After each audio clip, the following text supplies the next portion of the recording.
E nessa revelação ele entende.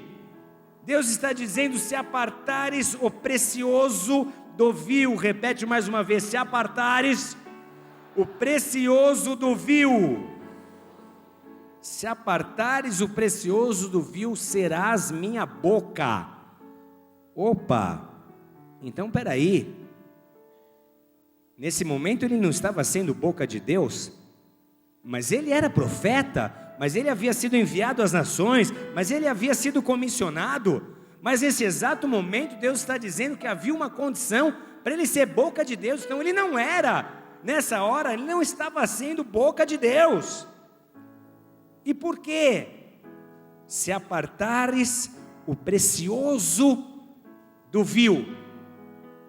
Jeremias entendeu exatamente o que Deus quis dizer para ele.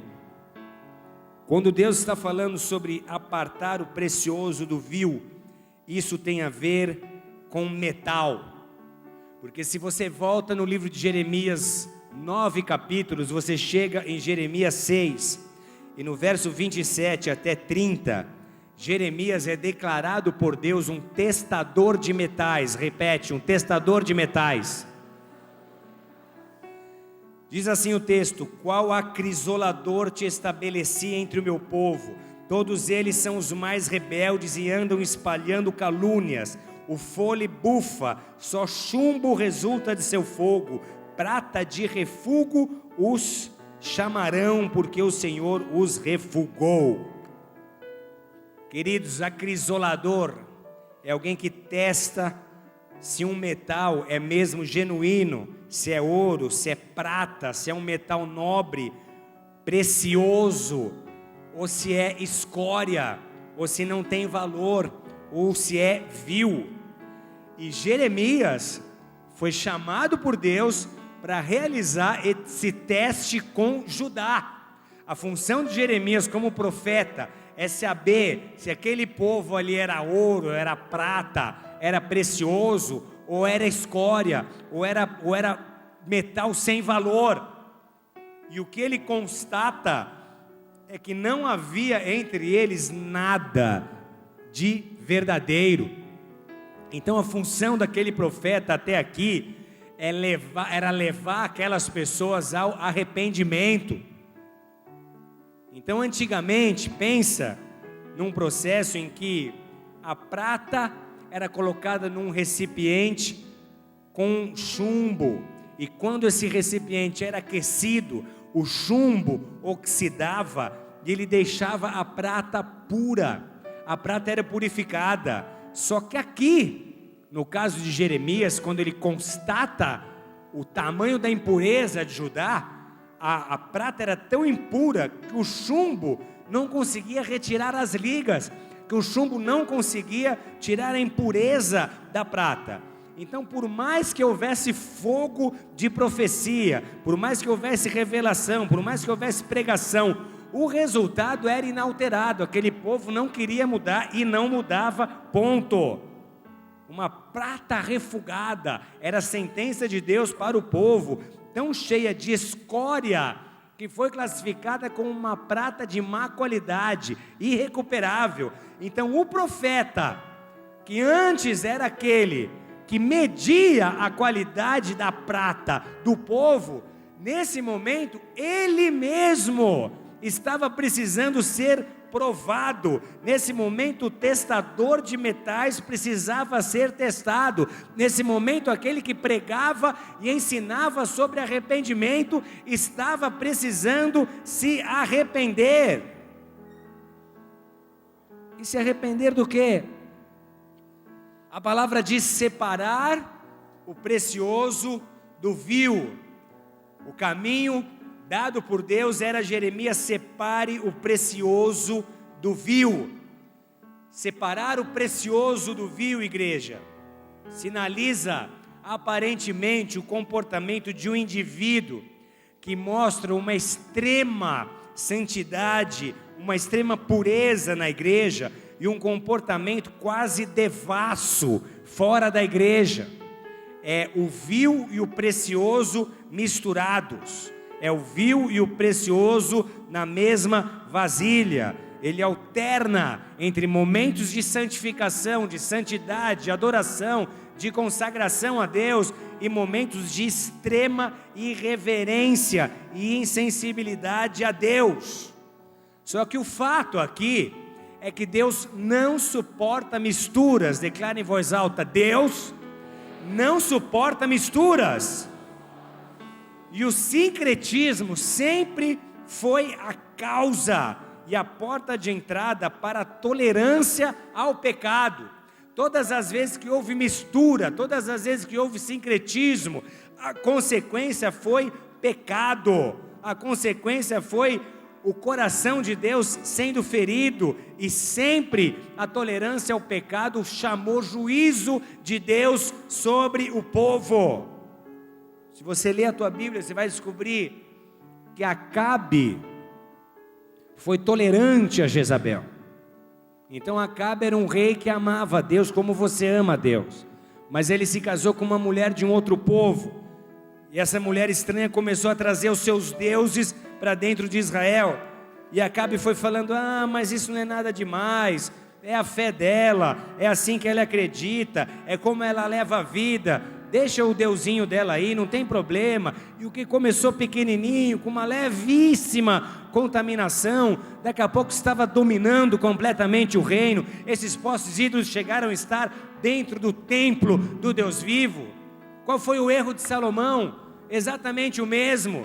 Ele começou tão bem, ele recebeu tanta revelação do céu, mas daqui a pouco ele começa com pequenas concessões. Eram tantas concubinas, tantas mulheres, tantos desejos. Elas têm os deuses dela lá de outro lugar, mas não tem problema. Quer casar comigo? Traga os seus deuses consigo, traga os seus postes ídolos, coloque eles aqui entre nós. E qual foi a causa de juízo a Salomão? O reino de Salomão é dividido porque ele tolerou essa influência pecaminosa. Aquilo que era vil acabou sendo misturado com o que é precioso. Então, o que é misturar o precioso com o vil? Por que talvez minhas orações não estejam sendo atendidas?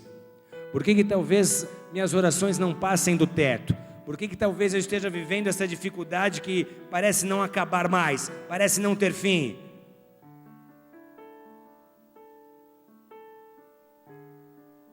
A cada dia que passa, amados, a influência do mundo sobre a igreja parece ser maior. E se a igreja não despertar a tempo, daqui a pouco vai ser muito difícil identificar aquilo que é santo daquilo que é profano. Daqui a pouco vai ser muito difícil identificar aquilo que agrada a Deus e aquilo que o desagrada. Se a igreja não acordar e ela começar a assimilar tudo que é mundano como normal, como aceitável, como cabível, a título de eu não posso ser religioso, eu não posso ser bitolado, daqui a pouco o que aconteceu é exatamente uma mistura do que é vil com o que é precioso. Tem cristão hoje que comemora Halloween. Mas não tem nada demais, vocês estão ficando malucos, é uma festa, é uma cultura, é coisa de americano. Não tem problema então se nesse exato dia que sacrificam crianças, e é uma série de encantamentos liberados, magia, é uma festa de bruxa, não tem problema. Vão comemorar, vão vestir o nosso filhinho de bruxinha, vão mandar para a escola, não tem problema nenhum. Vão deixar esse tipo de coisa entrar na igreja, vamos deixar esse tipo de coisa entrar em nosso lar. Não é nada demais, é só um beber socialmente, e um beber sexualmente que você não consegue administrar e está já bebendo muito mais do que achou que conseguiria beber no passado. Mas Jesus bebia vinho. Você sabe qual que era o vinho que Jesus bebia? Era o vinho novo. Nós plantamos a igreja de Portugal agora. Você sabe o que eu tive vontade de fazer e fiz? Eu viajei 70 quilômetros de carro para visitar uma das maiores vinícolas de Portugal, para entrevistar um técnico, para filmar a resposta dele. Eu falei: explica para mim, por favor, qual que era a diferença do vinho que Jesus bebia para o vinho de hoje. E ele disse, tudo tem a ver com o processo de fermentação. Quanto mais fermentado, maior o teor alcoólico. Eu falei, ótimo, mas da época de Jesus para cá, é adicionado alguma coisa no vinho que possa aumentar o seu teor alcoólico? E a resposta foi, é lógico. São adicionados tantos elementos que alguém, na época de Jesus, para ficar bêbado com o vinho que Jesus bebia, tinha que tomar 2, 3 garrafas. O teor alcoólico de uma garrafa de vinho hoje vai de 9% a 15%. E aí vai você, mas vocês estão malucos, que religiosidade é essa? Não tem problema. E volta a beber, e vai voltar para o vício que quase destruiu o teu casamento, que quase destruiu a tua vida. E vai começar com pequenas concessões, vai começar a abrir pequenas brechinhas. Onde é que isso vai chegar? Onde é que isso vai te levar? Que exemplo você está dando para a sua geração? Como é que você vai ser a voz que vai tirar pessoas do vício, que vai ajudar pessoas a serem salvas e alcançadas, se não está funcionando nem para você?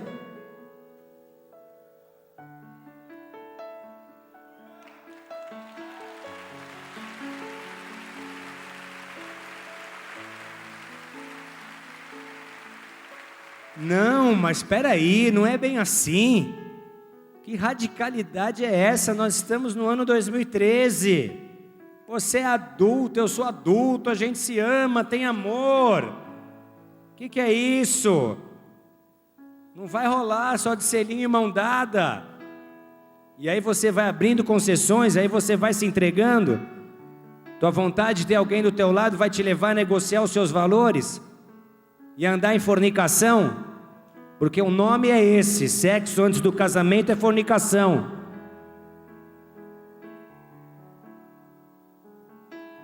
Mas o que? Ou a sua Bíblia é diferente da minha? Ou a gente vai misturar o precioso com o vil e vamos tentar andar igual Jeremias, sem descobrir por que de repente o céu fechou. Ah, mas não tem nada demais, não é assim também. E está deixando a perversão entrar no seu casamento, no seu leito conjugal. Ah, mas espera aí, vocês estão pegando pesado demais. Não é assim. Ele só canta 666, the number of the beast, mas é folclore. Não é nada demais. E ouvindo um tipo de som que está influenciando tua vida, tua família, você não sabe que o que você vê, o que você escuta, está entrando na sua alma, que os teus olhos são a porta da sua alma. Ah, não escuto música assim, mas vê filme que é pior do que esse tipo de música. Não consegue peneirar o que está recebendo, o que vem te alimentando, o que vem formando sua opinião, misturando o vil com o precioso. O que vem alimentando sua alma, o que vem formando seus conceitos.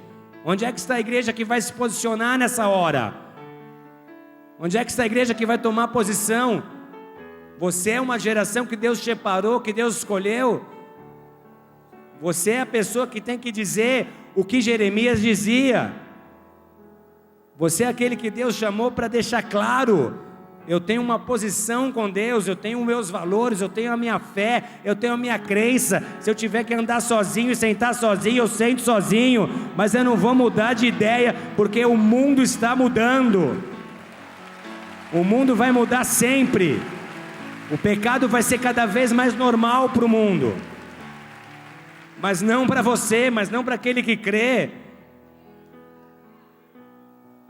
Precioso vem do latim preciosus, caro, valioso, a partir de pretium, da mesma raiz que preço. Precioso é o que tem valor alto demais, é o que custa caro.